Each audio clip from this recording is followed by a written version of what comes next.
Hey, Brian. Hey, Elliot. What's the talk of the table?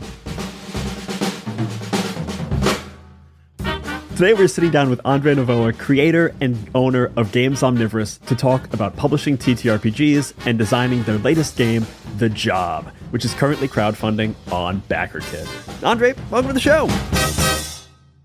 Welcome. Thanks so much. Yeah, thanks so much for having me. It's a pleasure to be here with you. Pleasure to talk to you. Oh, it's so good to have you here. I've been a fan of your work for a while. Games Omnivorous, you make beautiful stuff. Like the feel and the sight of all of it is just always something I'm excited to see. So thanks so fun much to talk to you. Thanks so much. But today we want to have you on to talk specifically about The Job, which is this game that is crowdfunding right now in a cool ass box set that people can grab on BackerKit. And then we want to kind of use that to get into Games Omnivorous and your work making these minimalist and art house games and kind of what you've got planned for the future. But first up, for anybody listening who might not be aware, can you just tell us what The Job is? The Job is my take on the heist genre. So my iteration of what an RPG and a heist RPG could be like. That's essentially what it is. So it's more story-driven, leaning into the narrative kind of genre within RPGs. It's a very cinematographic styled RPG role-playing game. So it's and players play the part of a crew trying to steal a location and kind of relive as a player you kind of relive that experience of watching movies like Ocean's 11 or The Italian Job. So that's kind of what the game is and what it tries to do, essentially. There's a great thing that you do in we saw a little preview of the text, and immediately on the credits page you list a bunch of movie influences, and it's like if you didn't know what it was going to be like to play this game and you saw that list of movies, it's like, oh, all right, I know what we're doing here.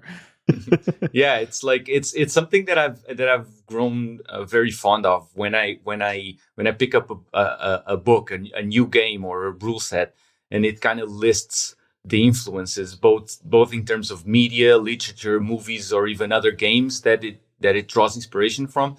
That kind of sets the tone and sets my expectations for what I'm reading. So absolutely, that's something that I'll continue to do. It is really helpful. And I think especially seeing, you look at the list of the movies, you're like, okay, I get the vibe. I got Logan Lucky, I got Inside Man, I've got Ocean's 11, I've got Lupin. But then you also look at the acknowledgments for the games, and you see Honey Heist, you see Fiasco, you see 10 Candles, and I'm like, and you see Dread, and I'm like, oh, okay, I haven't read the game. I'm pretty sure I know the vibe and general mechanics of the game. Exactly. That's exactly why I decided to put that info there. So yeah. And I think it's worth looking at the first influence you have on here, which is Fiasco. Because The Job is taking a similar route to what Fiasco did, in that it started as a book and now is expanding to this box set with a bunch of extra stuff within the box. Why was that the right move for The Job? Why was that interesting to you? Well, not to compare myself with or The Job with Fiasco, which is like one of the biggest hits in the world, right? In role-playing games. But I think, it was kind of like a coincidence, really. But I think that The Job started as very much an experimental work or creation for myself and with the people that I work with here at Games Omnivorous, because it's not normally what we do or what we kind of been known for. I think that people and the people who are our clients and our fans and the people who play our games have grown accustomed to a more traditional approach and more like the old school renaissance or the new school revolution, whatever you want to call that. Yeah. We're mostly known for games that are within that corner of the industry, like Mouse Ritter, for instance, or Vaults of Varn, or Frontier Scum, even, which started as kind of like a hack of Morkborg. And obviously, we are also known for these kind of like system agnostic supplements as the Undying Sands, Bottled Sea, or even the Hack Scroll Toolbox. And these are system agnostic settings and supplements that people can play with the more traditional or OSR kind of games, right? So the job really deviates from them, and it's kind of like my take on the more narrative and story-driven kind of approach to game design. So it was, I was telling you that it was very experimental work within Games Omnivorous. And so we did a very limited print run in the start. So it was only, I think, 500 books printed because I really didn't know how people would react to something that kind of deviates from what we normally do. But my idea was, even then, right from the start, my idea was to eventually make a box set out of this. I just didn't want to commit from the start because I didn't know what sort of response we would get out of this game. But yeah, then we released the first edition, which was just the book, and it gained a lot of traction. So I received a lot of messages that people were having a great time playing this game. I remember receiving an email from a store in Copenhagen, and they were like, "Oh, do you have more books? We want to buy more books." And we're like, "Yeah, well, we're out at this point," because it kind of sold out pretty quickly. And I remember I replied to them saying, "Oh, no, we don't have any more, but we're planning something." They're like, "Oh, it's a shame because we have like a group of people that plays this game weekly here at our store and stuff like that." So it's kind of like picked up, and then I already sold the rights to translation to Spanish, French, Italian. So it's a game that is kind of expanding. And then, Exalted Funeral came along. I met Exalted Funeral. I met them in person. Although we've been working for 5 years now together. I've only met them last year at PAX Unplugged. So we were, I went there. I ran some Mouse Raider games at their booth, and we did a bunch of promotion and things. And then we were just hanging out when we started talking. And I remember Kristen and Matt were like, "Oh, maybe we should do another version, another edition of the job." And I was like, "Yeah, absolutely." I was thinking about doing it for some time now, and then they tagged along, and it eventually evolved into this box set with all sorts of content. So it has reusable character sheets, it has a fillable plan sheet, it has briefing notepads, and hopefully, as the stretch goals get unlocked, we will have a ton more content inside the box set with expanded adventures and stuff like that. But to answer your question, I kind of visualized the box set right from the start. I just didn't want to commit, and now it's like everything came together. So we're doing it now. I love that. Hell yeah. And you mentioned that like this is a sort of different game design area for you from what people have come to expect. Let's talk a little bit about like how you've mechanized story, like this kind of more story forward game in your own way. I love this like central dice stacking mechanic. Can you talk a little bit about that? Mm-hmm. One of the central aspects of this game is the dice stack, as you were saying, Elliot, and it's obviously it draws inspiration from games like Dread with the Jenga tower. That's where the inspiration came from, and it's a central element. It's something that basically, as players miss their rolls or fumble their rolls, they have to start stacking dice, physically stack dice on the gaming table. And then when the dice collapses, something happens, and then players start building a new tower, but they have to stack 2 dice instead of just 1.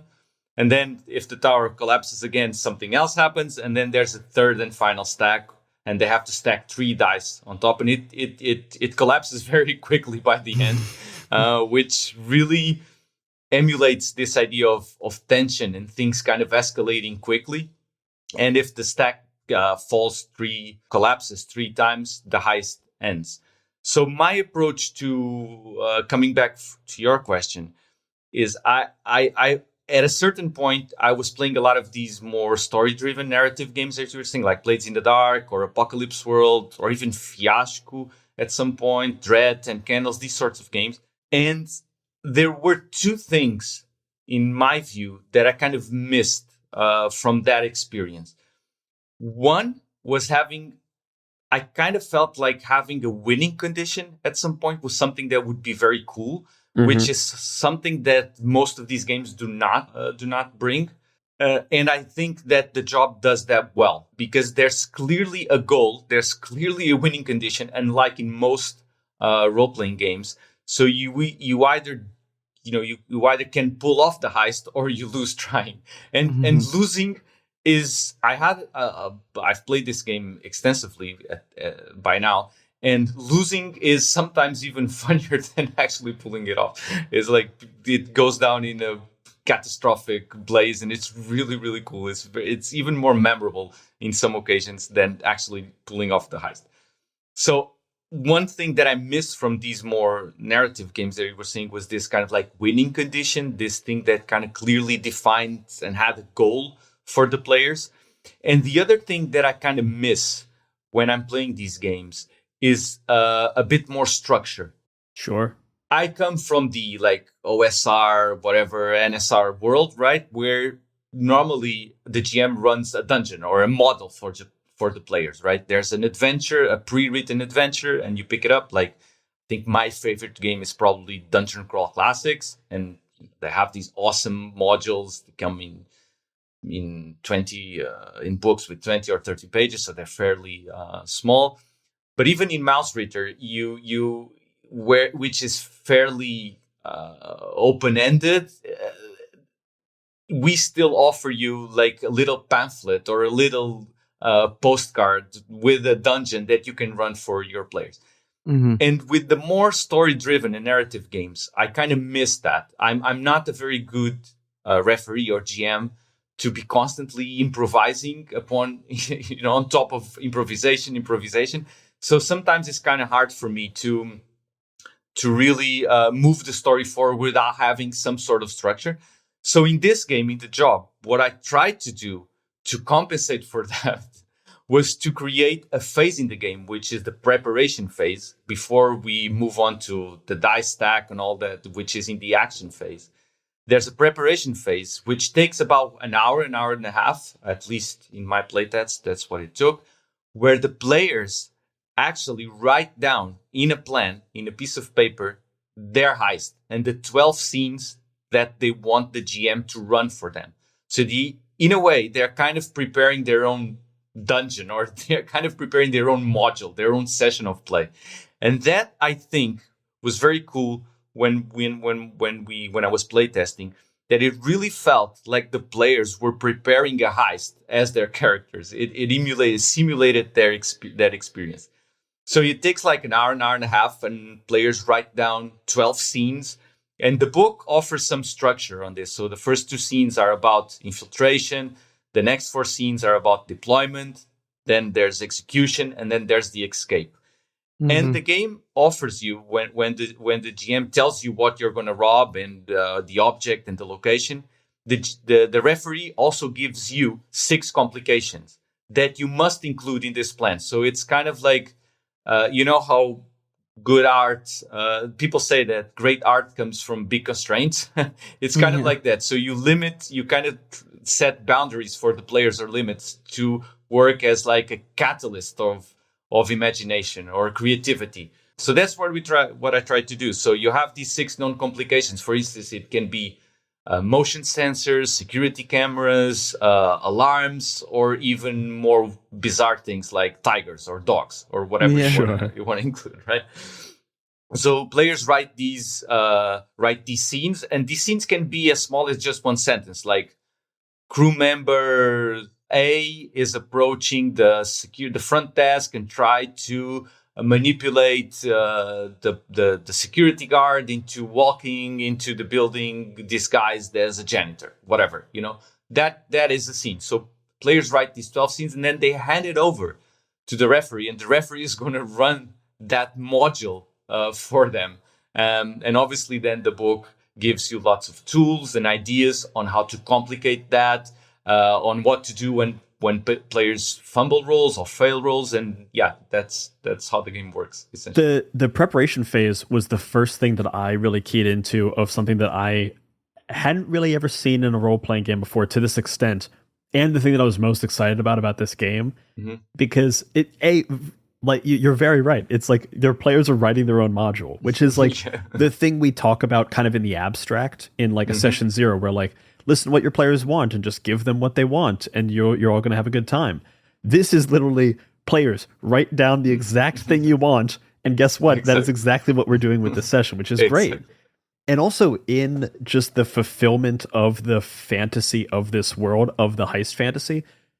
If you've seen Ocean's 11, there's the scene where they all meet at the house and they show you, the Bellagio, the Mirage, the MGM Grand. Here's how we get in. Here's how we do it. This immediately fulfills that aspect of the fantasy of all right, let's all get in a room. Let's plan it out. Here's our schematics. Here's our plan.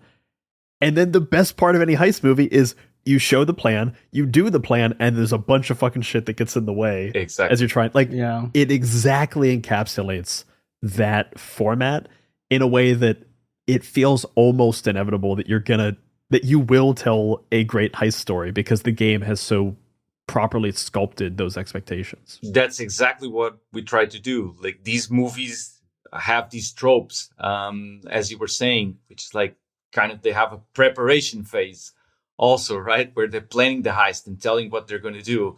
And it really feels like, I think, or at least during playtest, that's what I got from the players, that they designing their own models really feels like that first part of a good heist movie.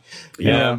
And then, as you were saying, they move on to the action phase. And of course, that the plan doesn't go as they thought it would. And also the game emulates that. So I think it's an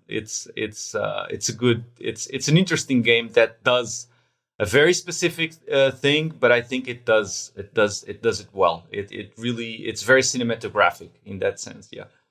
It's interesting that you've kind of created like two games that happen here. One is like a GM-less game, and then you have a version where the GM steps in. Like the GM-less game, we get to like be like, here's what happens if like our heist goes perfect, and then the GM steps in. Why? Like, because some of the, actually not all of the influences, but some of the influences you have are GM-less games. Why was it important to you that this like actual play of the game has a referee, has a GM that comes in to sort of be that, taking that role?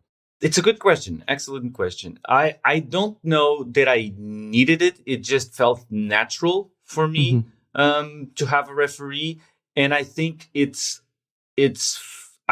more fun if there's actually somebody running the heist for you and then adding complications and unexpected trouble to that for you, so that this conversation is a bit more interesting than just the players, working against a book or a rule book.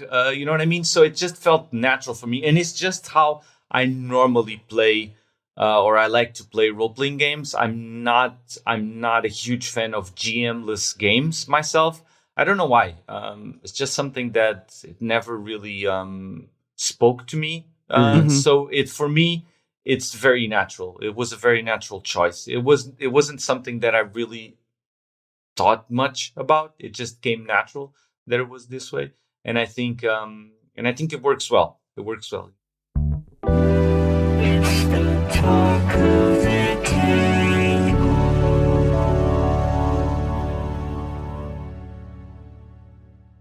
I'm Quinns of tabletop role-playing game review show Quinn's Quest, and this is Play to Find Out. Play to Find Out is an actual play podcast that brings notorious old games from the 80s and 90s back to the table. Each season of Play to Find Out, I'm joined by Emily Johnson and Rob Morgan. Good? Nervous? Yeah. You both looked at each other really concerned, like you think what's about to happen is going to be unpleasant. And frankly, I think that's rude. And together, we explore the TTRPGs of ages gone by. Our goal, to separate the TTRPGs that deserve to be remembered from those that maybe don't. I don't know, Emily. It was the 80s. A lot of people were on cocaine. We blow the dust from decrepit systems to learn how they work. Your 100 on the encounter table bursts out. Right, you've encountered a fog. Get ready. Don't laugh. There's one get ready for a fog. Don't laugh. Encounter their unique quirks. I do finger guns to cover up how I wince. Yeah, a weird thing happens as you do finger guns. Oh no. And I'm hoping that the Quinn's Quest community will join us in exploring these games too. If you this up, cannot describe to you how much your adventure ends here. Yeah, that's fair. Because the best way to learn is to play to find out. Play to Find Out is available now on the Quinn's Quest Patreon, but the first episode of each series streams for free on the Quinn's Quest YouTube channel and wherever you get your podcasts. Anyway, you failed the Earth Tech roll, and you made jokes while I was doing my exposition, so you don't get to hear any more. Oh, no. Come on. I was shook as...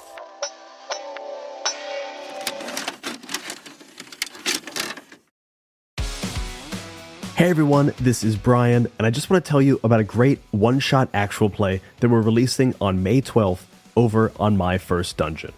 It's for a new TTRPG called Mad as Hell, and it's sponsored by our good friends over at Soul Muppet Publishing. Mad as Hell is a new anti-capitalist demon hunting game where you play as radicals who fight the literal demons of capitalism. But what makes Mad as Hell different is that the demons you're fighting aren't just destroyed when you beat them. In order to destroy them forever and to stop them from coming back, your radicals will have to spend time in their communities making meaningful social change to correct the injustice that created that demon in the first place. So tune into My First Dungeon on May 12th to hear our one-shot of Mad as Hell. But in the meantime, Mad as Hell is currently crowdfunding over on Kickstarter. So head over there and consider backing the game and supporting some of our favorite people making some of our favorite games.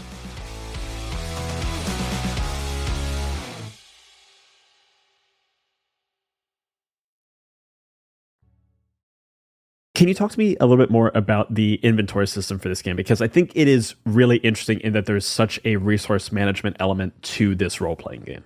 So yeah, another great question. I think that in terms of the characters and what they do, because there's this preparation phase that is it takes time, and it obviously needs a lot of interference from the players. I kind of replaced character creation with that in a sense. So character creation in this game is virtually non-existent. You're handed over a role. It ranges from being like the boss to the con artist, or the pickpocket, or the wheelman, or the greaseman.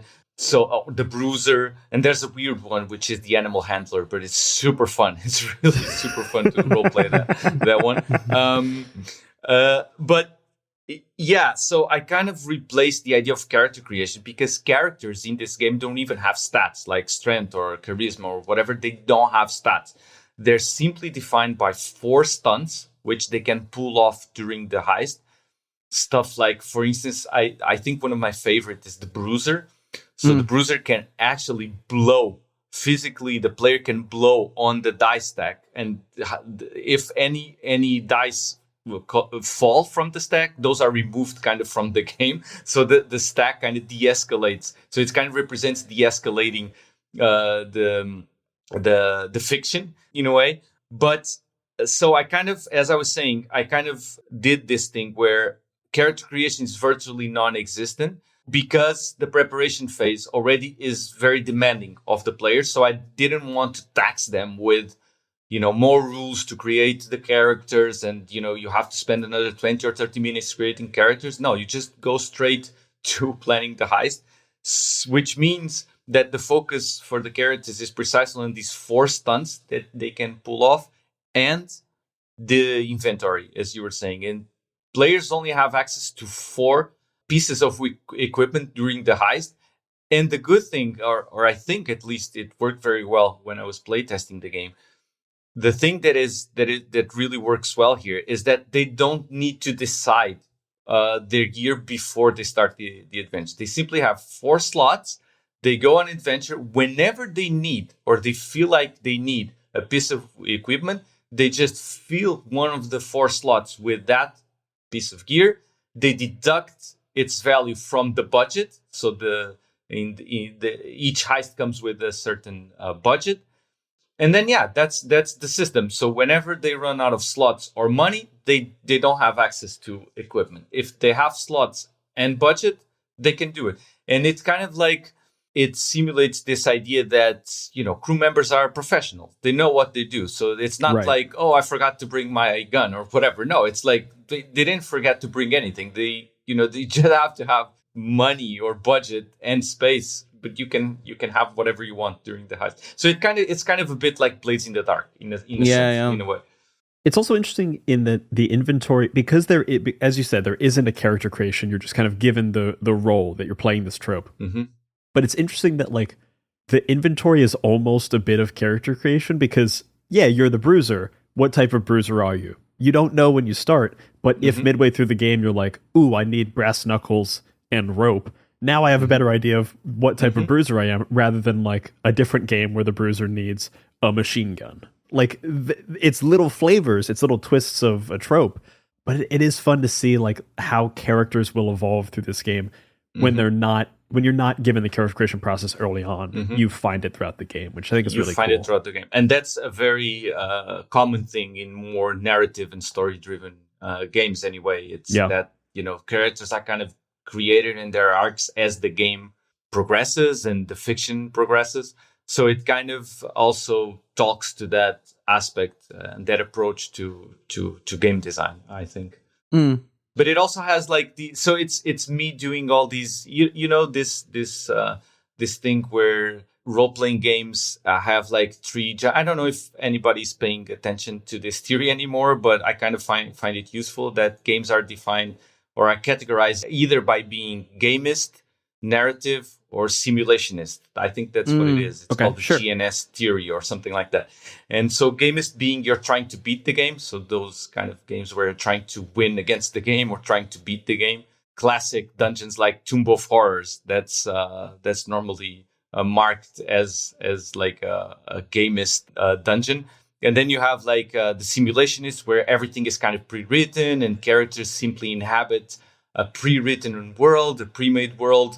And they're not expected to come up with innovative or out of character, out of world stuff. For instance, if you're playing a Lord of the Rings game, you're not going to say that you're arriving riding like a mech or whatever, or in a plane, right? It doesn't work.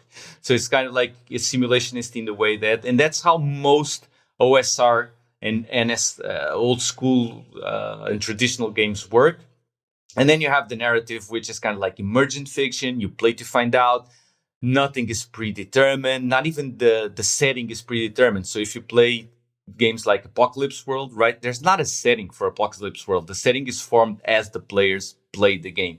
The way I think about the job, it has a bit of all these 3 elements combined.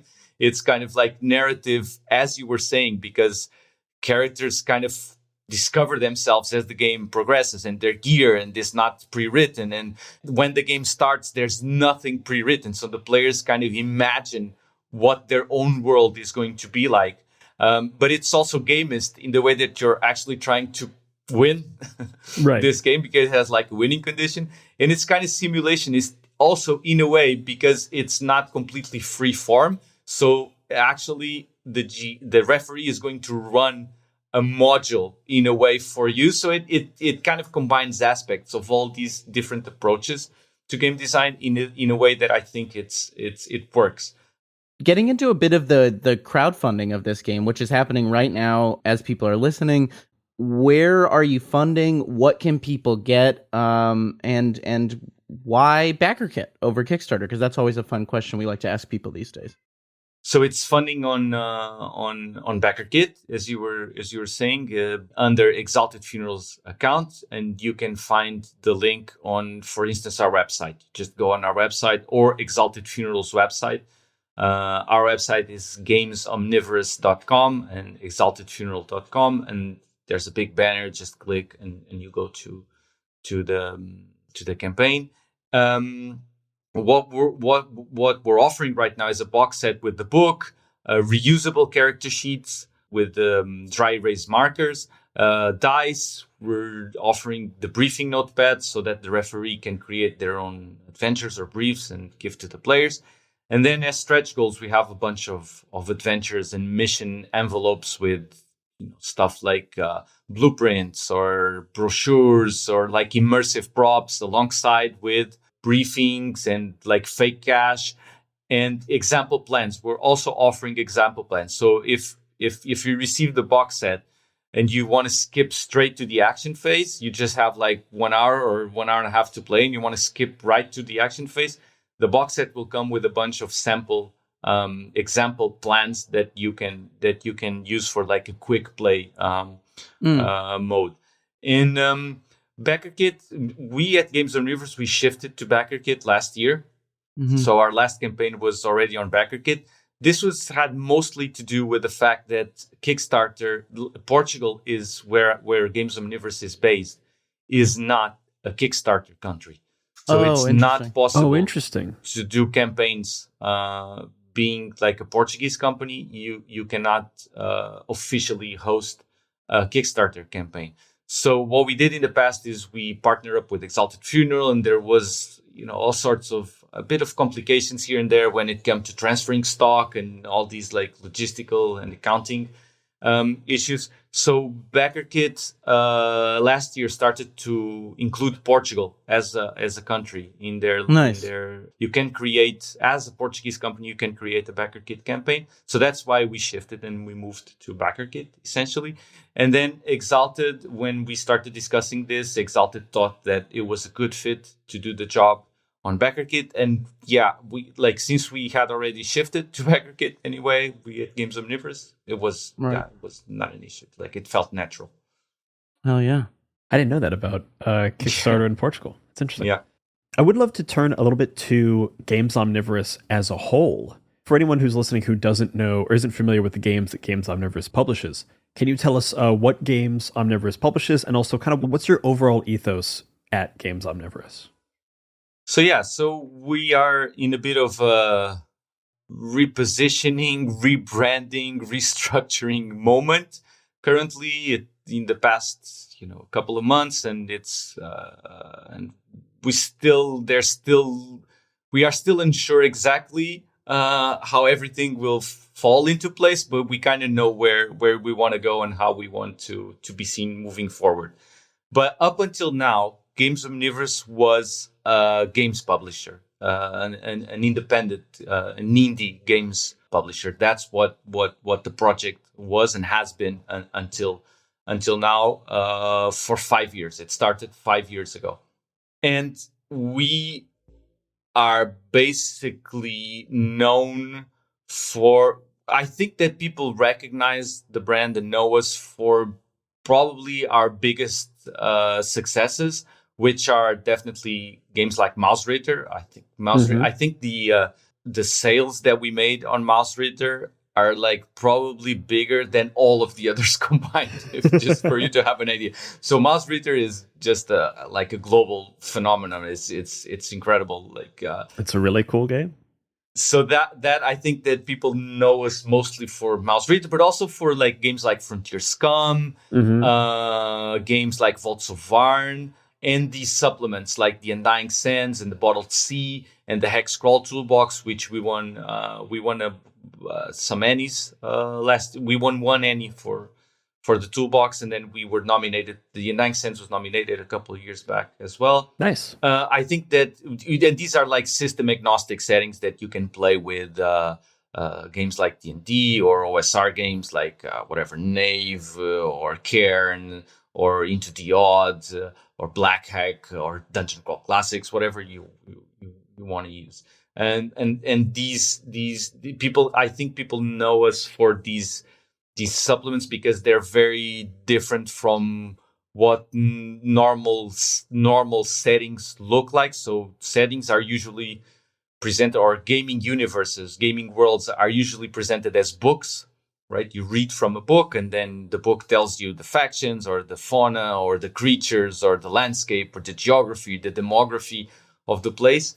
Whether in these settings, there's no book. So it's a bunch of modular physical hex tiles that players and the GM draws from a bag, and the gaming map world is created as the players explore it. And then the settings come with a bunch of rather a GM screen with a bunch of descriptions, fairly minimalist descriptions, and little pamphlet adventures. So the idea there being, or the challenge there, was to create flavorful and immersive settings, gaming settings, without them being presented as books. So that was kind of like, and I think people know us for mostly these settings and those big hits like Mouse Ritter that I was telling you about. But I think that the core agenda, or the driving agenda behind Games Omnivorous, in a way, was to combine or to blur the lines between games and art. In a way, games, art, literature, music. That's kind of like the driving force. We think of games, or me personally, I think of games as a form of artistic expression. I don't think of games as just mere entertainment. I think that games, and some games, well, obviously there are games which are mostly designed for the sake of entertainment, but there are also games that kind of try to push the boundaries of certain literary genres, for instance, or try to do really cool and immersive things which otherwise wouldn't exist. Games have a particular form, or are a particular form of medium, an art medium, I would say, that is very unique and does something that movies or literature or music doesn't do. But I think they're kind of peers to those forms of art or artistic expression. In my view, it's very similar, I think, to like comic books. If you think about it, comic books started as like juvenile or minor, or a minor form of literature, right? And with the likes of authors like Alan Moore, for instance, they are kind of part of the literary canon at this point, or even part of national identities, right? Which is the case, for instance, with Belgium. And I think that in a way, games are kind of evolving in a similar way, I would say. And there's a certain push within, maybe small now, but getting bigger spheres and people and creators and labels that are trying to kind of push this agenda forward. Folks like Stockholm Cartel in Sweden, lots of creators in the US and the UK. So I think that this is kind of like how Games Omnivorous started, was to dialogue and help and kind of contribute to this agenda of games as art.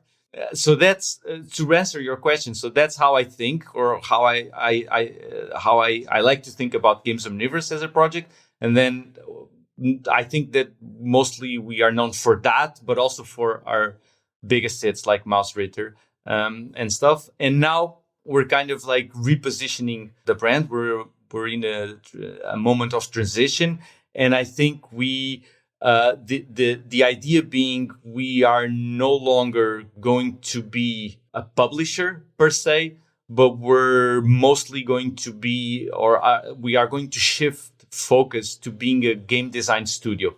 So mostly concentrating and focusing on the creative side of things, and doing the games and designing the games and overseeing production at some extent, because production and production design and the physical qualities of our stuff is very important to me. But we're going to hand over like the logistics, sales, publishing to other companies and friends and partners, which is the case with Exalted Funeral. The job is being released and published by them. And so it's a Games Omnivorous production published by Exalted Funeral. Yeah, it's one of the things that Games Omnivorous has become synonymous in my mind with beautiful art objects that are games. Like picking up Electric Mangrove is like such a special experience when you open that up and you go, oh, wait a second, there's a dungeon in here. And it's like beautiful colors. Brian's holding up a copy right now for our listening audience. Yep. Also, in case someone doesn't know what Electric Mangrove is, it's a vinyl with music, and then inside there's also like a dungeon module you can run. Yeah. And like Frontier Scum was like the first time I was like, oh, you can make an open spine book. Like, and now I'm making an open spine book with someone we just crowdfunded with Viditya Valetti, A Land Once Magic. So I'm curious, like, because you're obviously a game designer, but you care a lot about production value. How do you think about that relationship when you're designing a game? When does your brain start imagining the beautiful object that the game could be in the stage of creation? Well, first of all, thanks for the super kind words. But yeah, it's absolutely something that we pay, and me personally, I paid a lot of attention to, is the physicality. I don't know if that's a word, but the physical aspect of holding a book in your hands, or a vinyl, or a box set even. I think that it's very important when the texture of the paper or the cover or how it's presented, the colors, like this is all very important to me. And I think that it was kind of like a learning process for me in a way, because I wasn't very aware of this when I started the company Games back 5 years ago. But I was fortunate enough to partner up with what we call our in-house game designers, not game designers, in-house graphic designers here, which are Lina and Nando, which is a couple that lives in the north side of Portugal. And first of all, they are incredible graphic designers, but they have one particular thing that kind of makes them stand out against most people in the gaming industry, is that they don't like games. which is like, I know it's a bit odd to say this, but they're like, I could never sit them down for a game. It's like, it's not going to happen. They are very much into the Portuguese art scenes, literature, theater, poetry. That's where kind of like the scenes they navigate here in Portugal. And I was fortunate enough to convince them to partner up for this for Games Omnivorous as a project. And I think they brought a lot of these more minimalist and artistic approach to graphic design, which was something that is not completely new, obviously, in games. I'm not going to revindicate that I invented the wheel or whatever, but it's like they brought something that it was, distinctive enough, I would say, and had its own like visual language, which I find very interesting. So when they tagged along and we partnered up for this project, they were very conscious of the physicality and the physical aspect. When you touch a book, how it's going to feel in your hands, and these kind of as they were very aware of this. So I kind of learned as the project evolved to also be aware of this. And then it's mostly I go to bookstores and museums and stuff, and I'm always paying attention not only to the content they're offering, but how the content is presented. Like if you go to a photography bookstore, you'll come out with at least 10 excellent ideas for how to present your next RPG book. And that's where kind of like the secret is, if there is one. And it's just, we start thinking about a game and how do we kind of make this game stand out a bit more physically. And how does the physicality of the book convey the theme of the book in a way? So you were mentioning Frontier Scum, right? Frontier Scum is a very raw, acid, kind of like not a family-friendly game, you know what I mean? So the book kind of had to convey that idea. So the open spine, it kind of seems like there was one customer, actually, one client that sent an email when we released Frontier Scum, and is like, "Oh, can you send another copy? My spine is broken."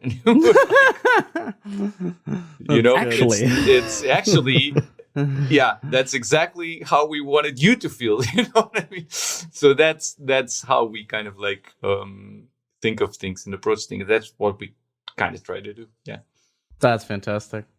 I think honestly that kind of thought that goes into like product design is just so important and so easy to forget when you put so much time into making a game. You can get so lost in like what's inside the cover and forget that like we do judge books by their cover, and we do we judge things by what they look like. And not only do we judge them, do I want them or do I not want them? There's so much information that is told to you by like the quality and the layout of the box of Mouse Ritter. Or like I look at Morkborg and I'm like, because of the cover and because of the quality of it and because of the packaging of things, I already kind of have an idea of what I'm picking up.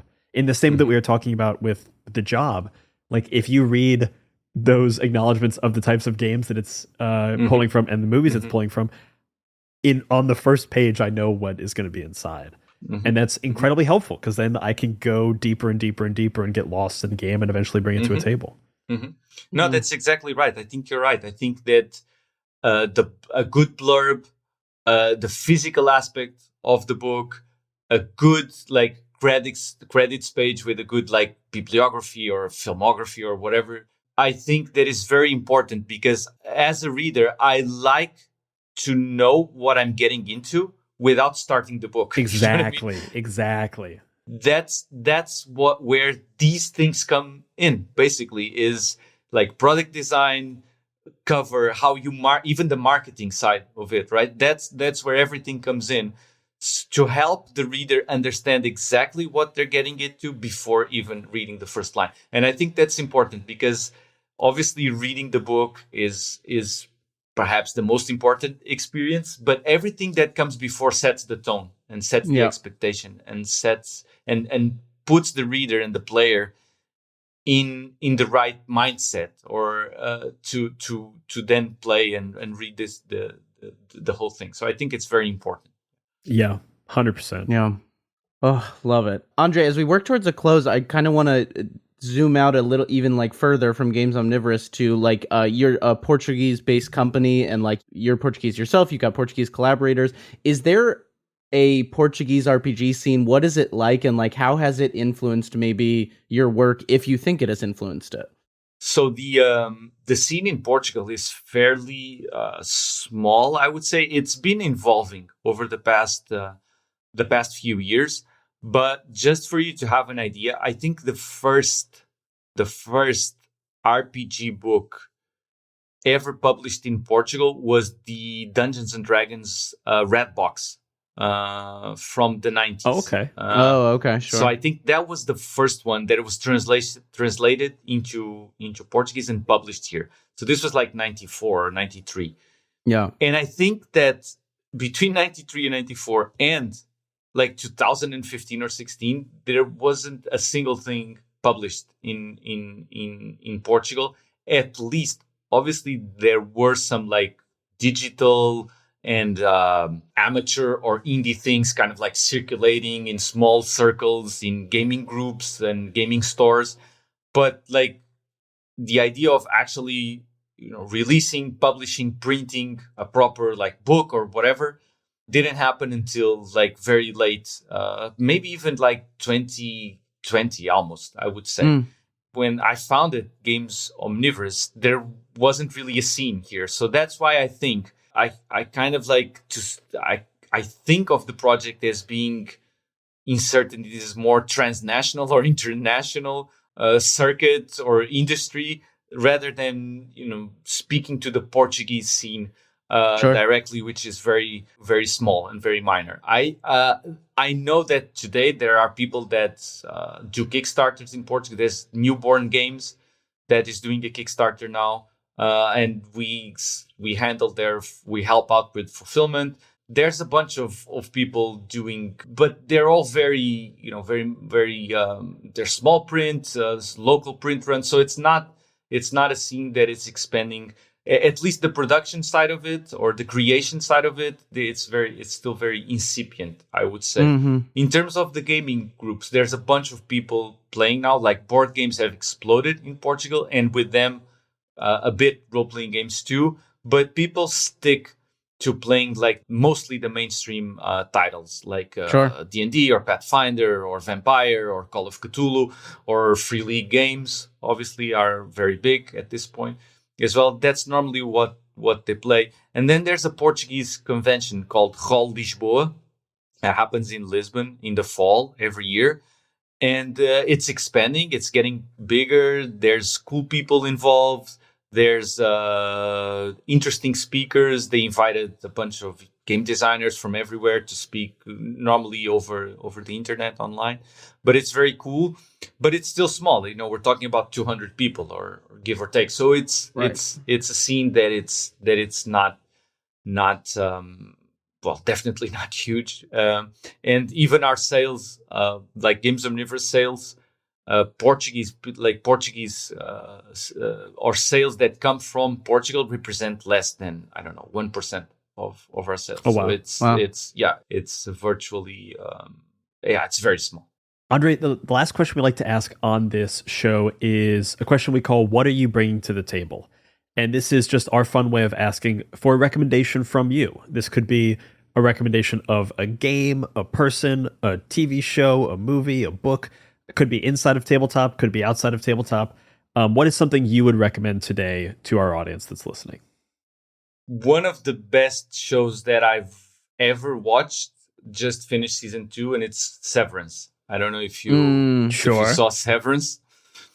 And I found myself at some level trying to think what an RPG that kind of like emulates this experience could be like. So I think that Severance is a fantastic, phenomenal TV show.